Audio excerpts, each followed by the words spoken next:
Too churchy. Thanks so much. Well, for almost 2 decades, Dayna Steele ruled the airwaves as Houston's first lady of radio, interviewing rock royalty.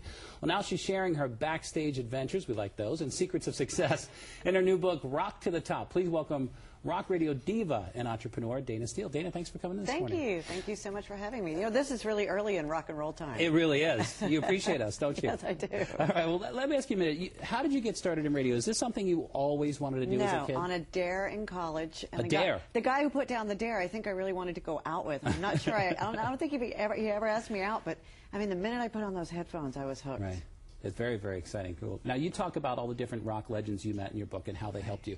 Gene Simmons wrote the foreword for the book. Tell me about that. How did that come about? Well, I mean, Gene epitomizes rock and roll and business. You know, he has his show, Family Jewels, and it's kind of a caricature of himself, but he is an incredible businessman. Yeah. They've got billions of dollars in Kiss products, and he's kept this brand alive.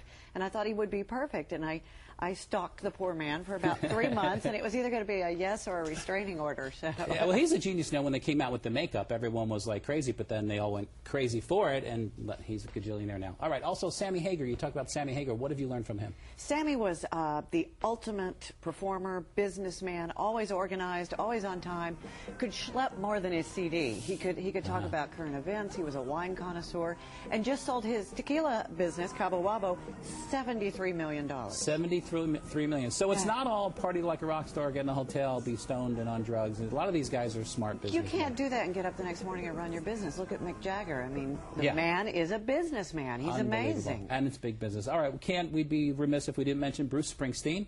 Oh, New Jersey quality. boy. Quality. Yeah. You know when you buy a Bruce Springsteen album, you're going to get a quality product. And that reputation stays with you for so long. And look at his reputation. I mean, he's amazing. Yeah. Do you remember the first time you met him? Were you like was it shock and awe? Oh, I still have the patch. He signed my patch. It was on my knee. I mean, my backstage pass, it's still framed in my kitchen. Awesome. Well, you also bonded with, you know, we talk about rock royalty, David Crosby. Crosby, Stills, Nash & Young. David Crosby and I got to be, I befriended David when he was in prison in Texas and helped him find a dentist, all kinds of little things. And when he got out of prison and was in a halfway house in Houston, we just got to be really good friends, and in a roundabout way, David introduced me to my husband, Charlie the Wonder husband. All right, so he helped your love life, but what about a business philosophy? Did he teach you something in business? He was just really, really good at networking. And it's that networking that, of course, paid off for me in the long run. I ended up with a pretty cool husband, so I'll keep him. Yeah, that's good. David has a healthy, we call it a healthy ego. I say in the book, it's okay to toot your own horn. Talk about your successes. Let people know what you're doing.